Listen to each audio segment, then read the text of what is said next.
I hope you guys are buckled in because we are back with another epic Divide et Impera battle taken from the live stream between me and Republic of Play as the men cheer behind me right now. So yes, we are back. Today we are taking a look at a battle from Darren's point of view. So he is currently attacking the Nervii. I obviously jump in and play as the Nervii because this is a head-to-head, so I take control of all of the people that Darren fights to try and hinder him, bring him down, and get myself ahead. Unfortunately, at this point in the campaign, it doesn't look great for me. We're about, I think, 8 episodes in, so 8 4-hour streams, which we do every single Wednesday.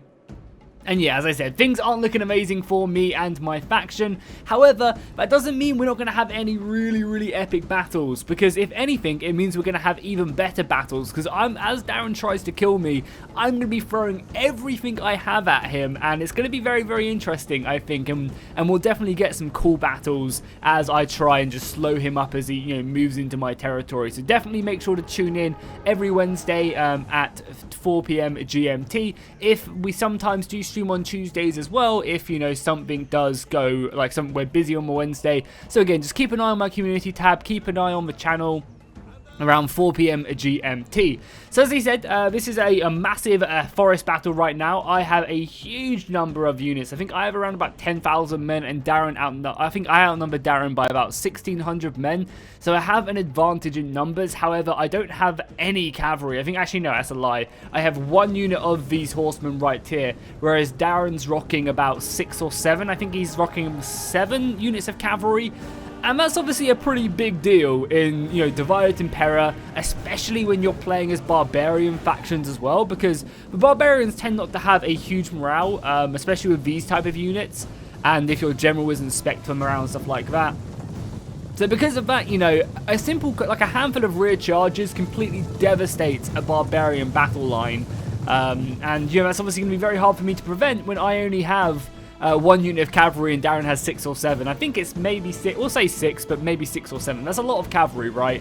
Which I'm going to have to try and pin down, and he can just hammer an anvil, cause me lots of issues. So one of the things I'm trying to attempt to do in this battle is I want to take control of this woodland. I was planning on originally kind of commanding my formation here, a little bit further back, but I didn't want to be that close to the red line, so I decided to pull my forces forward a little bit and take command of this forest. That way my men are a bit more protected in the forest from his missile fire, and as well as that, it's going to be a little bit harder for him to come around because I've got forest kind of guarding this flank. I've got kind of, I guess, an open field here, but again, forest back here, which if he wants to try and come through, maybe I can catch some of his cavalry. So my plan was basically to box up with my weaker units on the front line to absorb that initial javelin throw, to absorb the archer fire coming in, and then putting in my more elite units, which is these guys back here, the Belgai medium spearmen. So obviously these guys are pretty decent, and then I also have some of the veteran warriors. These are definitely the strongest part of my army,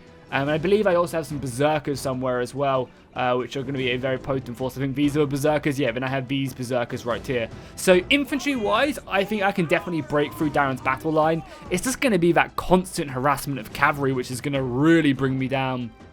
As you can see, he's got 5 units of horses there, just kind of scouting around. And I believe also soon we're gonna get some more cavalry coming into vision over there. So maybe he even has more than 6 cavalry, because he has 5 here, and I'm pretty sure he has another 3 over on that other flank. So I'm gonna be doing the best I can. I want to try and scare off this cavalry as best as I can, really. So I'm gonna be shooting off some arrows, trying to take off a horse or 2. And some of these units are, some of these horses are wounded, so that's kind of something I do have going for me. And balance of power is slightly in my favor, but you have to kind of ignore balance of power and Divide et Impera. The way the units are balanced, it doesn't really ever make sense. Yeah, then he has another 3 horses over on this side, so he's rocking 8 horses, right? 5, 6, 7, 8. Yeah, wow, I can do basic arithmetic. How amazing is that? But yeah, so he has around about 8 cavalry, and that's bloody huge. But that does mean that he is missing, infantry. That makes sense. He's trading off having an extra couple units of infantry or an extra couple units of missiles for this cavalry. So you can quite easily, try and just dominate this infantry engagement. And again, even though his infantry have, been fairly leveled up and stuff, and they've got a good general backing them up and stuff, I can definitely try and break through these guys. Also, look how amazing this unit actually looks. That is really nice. I'm using the HD packs, which change up a lot of the armor. And they look really cool with these like breastplates on.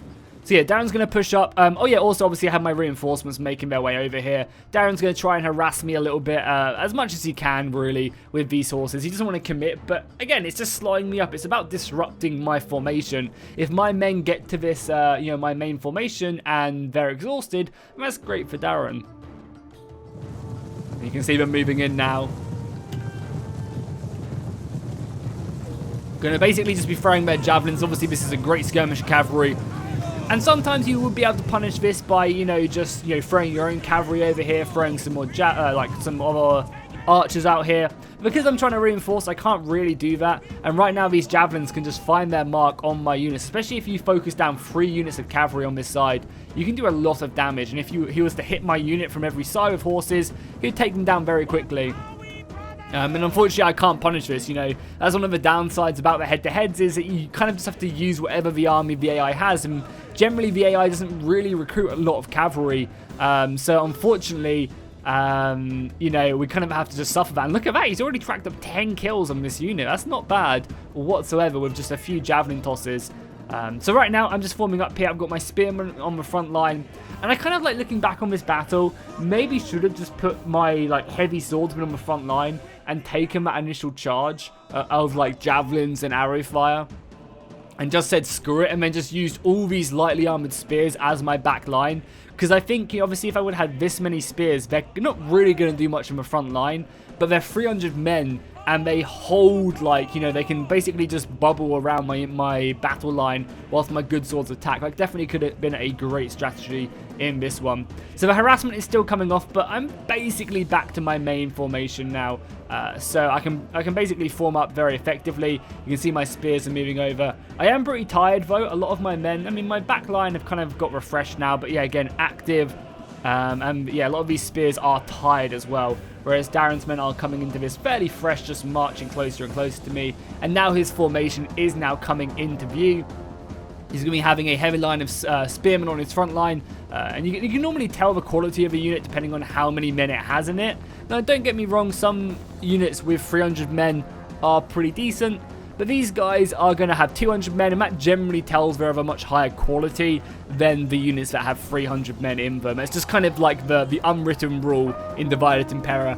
You know, the more elite trained units come in 200, and then the more rabble-rised like units come in 300.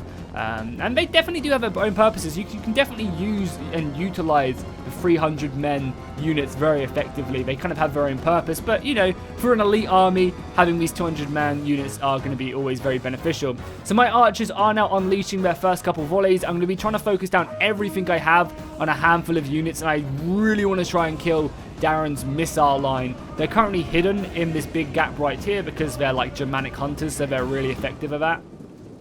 But yeah, as soon as they come into range, I want to change all my archer fire to focus them. You can see my archers are racking up some decent kills, and there you go. His archers are going to be coming into view, and I think you're going to see immediately my formation change. And this was a really, really nice move by Darren right here. So he basically brings his spearmen as close as physically possible so they can throw their javelins at my berserker line that's sitting all the way back there. You can see that all his arrow fire is going in on my berserkers immediately because these guys have low armor, and bringing them down is just such a good idea. And I obviously don't want that to happen, so I'm going to be counter-charging along the forest battle line, looking to go ahead and engage him and get him stuck in. And I also want to try and just get my berserkers into battle as soon as possible, because right now the arrow fire is just hammering my berserkers. You know, Darren knows exactly what unit he wants to try and kill, so he's going to be focusing everything down. So if I can get these guys into combat, he'll be less likely to shoot them because he doesn't want to commit friendly fire, you know. So I want to get them stuck in as quickly as possible. You can see my ragtag battle line right here, trying to form up like a box around my battle line. And already under heavy focus fire, some of my front line is breaking. And that's kind of one of the things I think what I should have done is I should have just put the berserkers and the heavy infantry on the front line and use these weaker spearmen as just a screen to stop his cavalry. I think that would have been a lot more effective than what it was, you know, because right now I have some half decent swordsmen back here, you know, just sitting back here. And they could have definitely been very they could have been utilized a lot better, but just hammering the front line again. Look at this, like some men are just breaking. I am getting some pretty decent kills though off on his archers, which is nice. It's the only way I'm going to be able to kill these archers is by focusing them down with arrow fire, because I have no cavalry. And right there, Darren comes in with a charge, and he can get out pretty unscathed as well. This is one of the problems. Normally when someone goes in for a cavalry charge, you can punish by counter-charging your own cavalry. And even though I managed to catch a handful of them here, again, it's not going to add up to much because he just has so much more, and my cavalry can get quite easily overrun. So even though I've managed to engage his horses here, he's not going to be taking a hell of a lot of damage because I can't really punish him. And again, he's just causing me some, you know, really big issues. And unfortunately, I can't really turn my missile force around to try and shoot this because I'm busy trying to kill his huge amount of archers, because these archers rack up some really heavy kills. He's also doing a great job of just enveloping me, because I have to leave half my battle line guarding my rear to stop his cavalry from, you know, hitting me in the back and routing me. You know, Darren can then now, even though I have the advantage, he can utilize that by bringing around more infantry. And that's simply just because, you know, he had more cavalry. It's forcing me back. I definitely think maybe I could have just had like a flatter line. That would have been too bad. But, you know, battles don't always, you know, go out as exactly as you plan them. And right now, you know, gaps are appearing. I'm having to bring more and more men away from my rear guard to basically shore up my front line. The berserkers are obviously getting stuck in, but the spearmen are definitely struggling. But the nice thing is, because Darren has committed them men round that right flank, if I can break through the centre, there's going to be very few reserves who can then move in and, you know, fill that. You can see he's kind of wrapped around pretty heavily to, again, I guess, support his cavalry. But that's going to allow me, you know, if I can break through this centre, I can just keep on going. Unfortunately, again, it'll be very hard for me to catch these missiles, but I can, you know, then rotate around and attack elsewhere in this huge scale battle. Darren is also committing his general over there, and I mean, just look at that cavalry. It's so hard to win this fight sometimes, especially when he has, you know, cavalry that infantry that can match my infantry. In a lot of battles we fought in this, you know, where I've had the cavalry advantage, my infantry's been lackluster. But because Darren, he doesn't have as much as me, but his infantry can, you know, hold long enough for his cavalry to do its job. It's been pretty difficult to pin them down. But as you can see, you know, he is starting to crumble. The fact that he's got this much cavalry in his army, you know, is allowing me to break through in certain positions. You can see his front line here is completely breaking. That's going to allow me to wrap around or retreat back.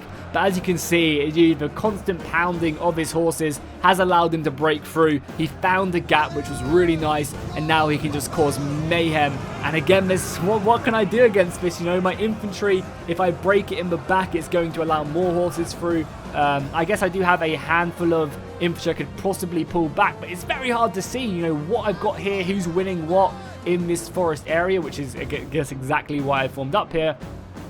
But now this cavalry, like, I can try and chase it, but I'm going to be very long. Like, I've managed to catch one unit of cavalry here trying to pull through. But yeah, as you can see, this cavalry is just going to run in. And when my units only have 40 morale, it's not going to be enough to keep them. And instantly breaking as soon as that cavalry comes in. Darren's now going to be able to push in here and just find the gaps. And that's all it took, was one unit of horses through. Again, maybe I could have pulled this line back a little bit more. But yeah, it's hard to do stuff like that in the heat of the moment. You know, if as soon as I start walking back, his cavalry is just going to hit me. And there you go again. He's just breaking through, just sheer weight of cavalry pushing through on this position, even against some of my stronger axes as well. So even though I have managed to break around here, I'm getting a nice little envelopment charge here. Even though I've broken through here, it's just not going to be enough. And now, you know, this is the worst thing when you do break through your opponent's line, is if you don't have any cavalry to kind of follow up and chase down these missiles can now just shoot me in the back, which is pretty brutal. You know, it's kind of one of the things that maybe it would have been a good idea just to simply completely pull back this line. However, it has kind of paid off so far that I've managed to break this unit of spearmen right here, and that's going to allow me to completely wrap up this flank. I'm also slowly winning this battle against his general unit as well. I think it's because I've got a sword unit against his spears. So my my barbarian, I think this is one of my general units actually, is doing a very good job in the engagements. You can just see them clashing off right now, one-on-oneing. So I'm actually winning this, and that's kind of my goal at this point, is to just try and kill his general. The cavalry has now found so many gaps through, and you can just see his horses pouring in.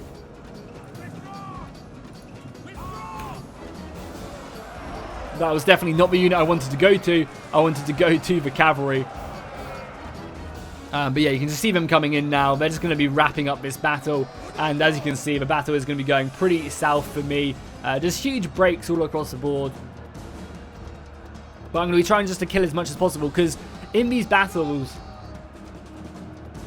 obviously it's very beneficial when you do manage to kill and win a battle. It sets your opponent back massively. But you can also set them back massively by just doing a lot of damage. If they're forced to, if they're forced to replenish for an entire year, 4 turns, that's huge. If that means that the AI can maybe counter-attack somewhere else because you've wounded this army. If, say, for example, the AI has an extra couple, another 2 armies waiting after this battle, if I've done enough damage, them 2 armies can come in and clean house. So it's all about taking the small victories. If I could kill a general, right now, I see the battle is lost. So I'm moving everything I can, or at least I think I'm trying to, move everything I can over to this unit of spearmen. I mean, there's 150 of them left. But maybe I can get a lucky kill on his general and bring him down. And, that's huge again, because at this point, a lot of Darren's generals are like rank 7, rank 8, rank 9, rank 10. And they add so many bonuses to the army that getting a cheeky kill on him would be absolutely huge. But yeah, unfortunately, the battle is over now. That flank just crumbled as the cavalry came in. I just did not have the spears to withstand the charging. My front line did do very good, and the missiles I had also were very, very good, but it just ended up not being enough. And yeah, coming up against 8 units of cavalry when you have 1 is just literally like very little you can do about it, unfortunately. I definitely think maybe like racking up my back line so it wasn't as far back would have been a great idea. But yeah, I guess we'll never know now. So yeah, that's going to be the battle. I think I just have 1 unit over here holding the line. So again, that was just such a fun battle because these engagements are always such a large scale. You always have, not, I think this battle had something like 15, 16,000 men in. They always create for really unique stuff, and obviously we're both try-harding a lot in these engagements as well to kind of try and hinder the person so much. And I think we're going to have lots of battles like this. As Darren tries to attack me, I'm obviously going to be defending every single inch, trying to outplay him. Because if he overextends and I kill his armies, kill his generals, maybe I could cause a civil war. Maybe if he gets weak and I kill some of his armies, Rome will declare war on him. So, even though it's looking very dire for me personally, it still doesn't mean I can crumble, I can crumble Darren's empire, who knows what could happen. And it's always worth watching because I think we're going to have some really cool battles. But at this point in the campaign, I'm just waiting for Darren to attack me, he's just playing with his food. And yeah, we're just basically waiting until Darren decides to declare war, because we can't really do much. So yeah, we're simply just holding back and preparing ourselves for what's to come. And I think there's a minute left of this battle, but it's just going to be some units routing, charging back in. So hopefully you guys enjoy this battle. We will take a look at the kills to see if any of my units really did that well. I think a lot of my kills came from my reinforcement army, so we won't be able to see that. Unfortunately, Rome 2 doesn't allow you to see it. But overall, it's still just so much fun, and these campaigns are always definitely the most enjoyable, and hopefully you guys are enjoying the campaigns alongside these battle recaps as well. Yeah, close defeat, unfortunately, but yeah, I don't know. And again, I was really disappointed with how many kills we got. We routed a large portion of his army, but we only ended up getting 2,000 kills, which was pretty disappointing. And as you can see, like, not really a lot of my men, like, even berserkers, some of the berserkers were getting focused, but I had a bunch more than this, and they just didn't really perform that well. And the archers were definitely the MVPs, focusing down Darren's archers, but even still, even with me focusing them down, they racked up so many kills. And yeah, look at that, the cavalry. This is like light skirmisher cavalry, and they got over 200 kills, and even these guys as well with 300 kills, just ripping through my lightly armored spears and stuff. And yeah, this is like his reform unit, which is really, really good as well, getting over 300 kills. So yeah, we got infamous spears on the front line getting over 300 kills against mine. Yeah, we were completely outclassed on the battlefield there. And even though we had the number advantage of what, wow, yeah, we had 2,000 more men. That's pretty impressive, but unfortunately, quality won over quantity this day. But hopefully, when it comes to fight my armies, I'll be a little bit more prepared, so we'll have to see. Hopefully, you guys enjoyed this one. Make sure to drop a like and a comment down below, and I'll see you guys in the next one.